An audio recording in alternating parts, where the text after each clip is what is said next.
Assalamualaikum warahmatullahi wabarakatuh. Alhamdulillah bil amin wassalatu wassalamu ala asrofil anbiya'i wa mursalin wa ala alihi washabihi rusulullahi ajmain. Untuk itu, perkenalkan, nama saya Azhari Ma'ruf. Saya di sini akan mempresentasikan ban dan pelet. Untuk menghemat waktu, langsung saja kita masuk ke topik pertama, yaitu fungsi ban. Fungsi ban adalah memikul beban kendaraan dan meredam kejutan-kejutan yang ditimbulkan oleh keadaan permukaan jalan. Sedangkan beban kendaraan dapat digolongkan menjadi beberapa, antara lain yaitu beban atas bawah, yaitu beban karena adanya berat kendaraan. Beban kiri kanan, yaitu beban karena adanya kontrol arah atau pada saat kendaraan membelok. Kedua itu beban depan belakang, itu beban adanya laju kendaraan atau karena adanya pengereman kendaraan. Selanjutnya itu konstruksi ban. Pertama itu karkas. Karkas ada di dalam ban. Fungsinya menahan berat goncangan tumbukan dan tekanan angin. Karkas dibuat dari lembaran-lembaran filcord karet yang melapisi cord, tidak hanya melindungi dari kerusakan luar, tetapi juga melindungi geseran di antara roda. Selanjutnya itu thread. Thread adalah kulit luar ban, berfungsi untuk melindungi keras dari keausan, antara lain kerusakan bagian di mana thread terhubungi langsung dengan jalan disebut crown. Selanjutnya itu breaker. Ditempatkan di antara track dan crash, berfungsi meredam goncangan. Selanjutnya itu bed. Digunakan di karkas, berfungsi untuk menahan kedua ujung cord, menjamin pemasangan yang kuat dari ban ke rim atau pelet. Selanjutnya itu pembagian ban menurut struktur atau macam-macam struktur ban. Pertama itu struktur bias. Ban dengan struktur bias adalah paling banyak dipakai. Dibuat dari banyak lembar cord yang digunakan sebagai rangka ban. Cord ditenun dengan cara zigzag membentuk sudut 40 sampai 60 derajat terhadap keling lingkaran ban. Yang kedua itu struktur ban. Itu corset rod membentuk sudut 90 derajat terhadap keling lingkaran ban. Jika dilihat dari samping, konstruksi cord adalah dalam arah radial terhadap pusat atau cord dari ban.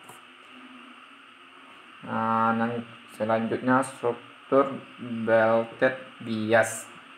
Struktur ini belakang mendapat perhatian sebagai gambaran struktur bias biasa. Suatu belt seperti sabuk mengikat yang digunakan dalam struktur radial dipasang pada keling pada luar karkas. Dengan demikian menambah kekerasan bagian ban yang berhubungan dengan jalan.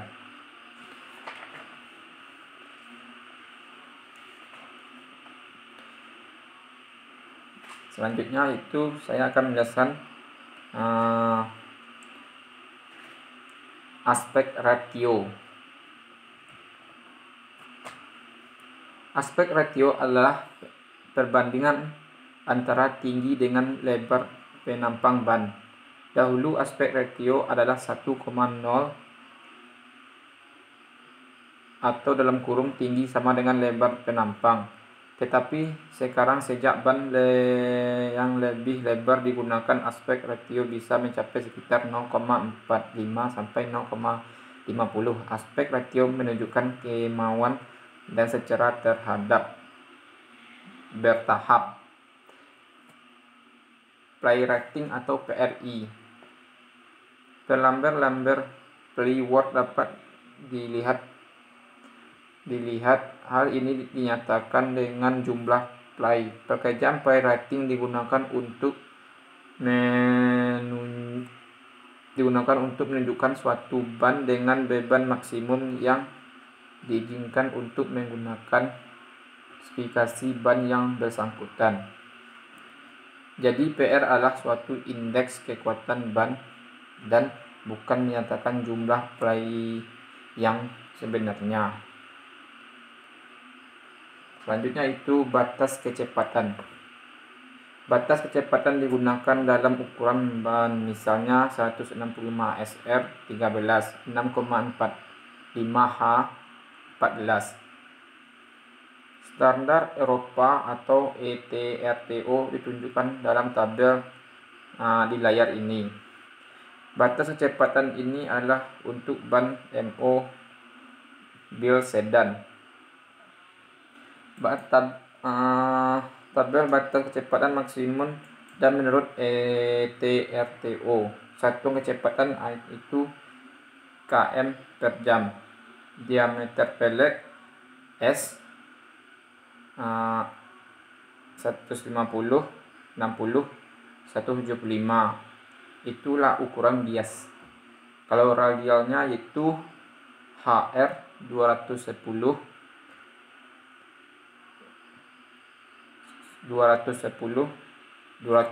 ke atas. Selanjutnya yaitu pembagian ban menurut aspek ratio. Ban mobil penumpang dapat dibagi menjadi beberapa jenis berdasarkan aspek rasionya pada tabel di dalam layar ini. Dituliskan jenis ban, aspek ratio, dan juga contoh ukuran ban untuk masing-masing jenis ban untuk bisa bias maupun radial. Singkatan yaitu SB sama dengan super balon, LS sama dengan low setting, SLS super low setting 78S 78 series, PSSS sama dengan passenger standar, PSR passenger radian. Selanjutnya yaitu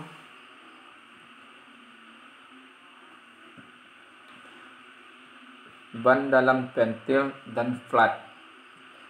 Ban dalam fungsinya itu adalah untuk mempertahankan, memelihara tekanan angin udara di dalam ban, menahan berat kendaraan dan muatan. Karena itu ketahanan atau umur ban tergantung pada kemampuan ban dalam.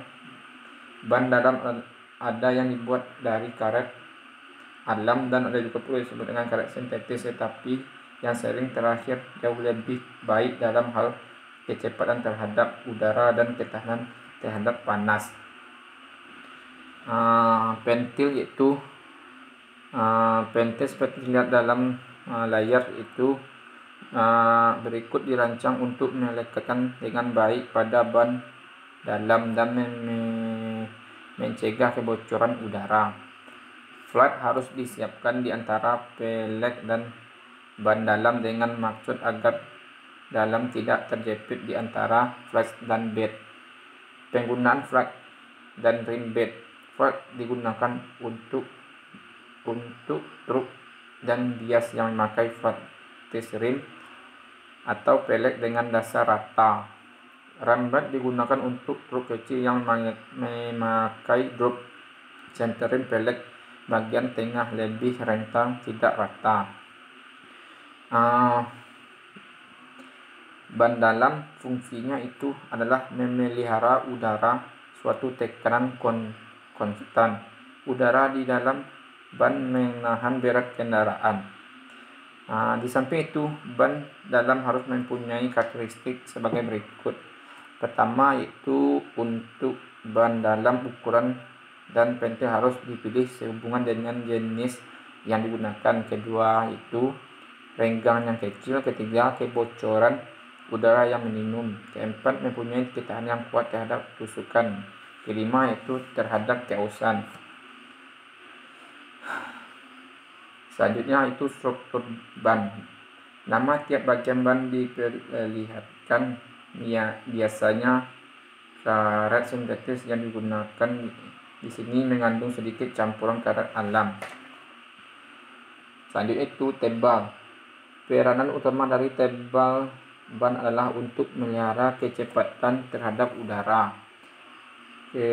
Selanjutnya itu sambungan, ada dua macam sambungan, face to face dan overlapping. Sambungan face to face diproduksi secara mekanis oleh suatu flexes atau satu persatu secara manual dengan pisau listrik. Selanjutnya kita masuk ke dalam pelek atau menjelaskan tentang pelek. Pengguna pelek atau rim yang betul akan bermanfaat bagi kemampuan ban yang bersangkutan dan kemana dalam mengendarai mobil. Menurut standar industri Jepang atau JS pelek dibagi menjadi 6 kategori sebagai berikut, itu divided trim rim atau DT, drop center rim atau DC, with drop check rim atau WDC, semi drop center rim atau SDC, flashback rim FB, interim IR. Maksudnya itu divided rim pelek jenis ini digunakan untuk mobil kecil, mesin pertanian dan kendaraan industri atau truk dan sebagainya. David trim paling cocok untuk keperluan buka dan pasang ban secara mudah. Yang kedua itu drop center rim. Pelek ini digunakan terutama untuk mobil sedan dan truk kecil. Ketiga itu with drop center rim. Belakangan ini ban dengan tekanan angin rendah telah digunakan untuk menambah kenyamanan dalam mengendarai mobil. Ban-ban tersebut lebih lebar daripada jenis yang biasa dan oleh karena itu memerlukan suatu with drop center rim. Kebanyakan ban ini digunakan untuk mobil sedan atau truk kecil. Keempat yaitu semi drop center rim. Semi drop center rim digunakan terutama untuk ban truk kecil. Yang kelima itu flat base rim. Flat base rim digunakan untuk truk dan bis. Struktur pelek rata dan kuat dan oleh karena itu dapat menahan beban yang lebih berat. Yang keenam itu interim. Interim mempunyai konstruksi yang sama dengan flat base rim yang lebar dan merupakan model yang telah disempurnakan dari flat base rim. Ukuran pelek contohnya itu 500S kali 20 FB. Keterangannya itu 500 lebar pelek, lebar dasar ban dalam inci. S itu bentuk flash dari pelek, ada 20 macam dari A sampai dengan V. 20 diameter pelek dalam inci. FB yaitu flat base rim. Demikianlah hasil presentasi dari saya. Kalau ada kata-kata saya yang kurang jelas, tolong dimaklumi. Demikianlah. Assalamualaikum warahmatullahi wabarakatuh.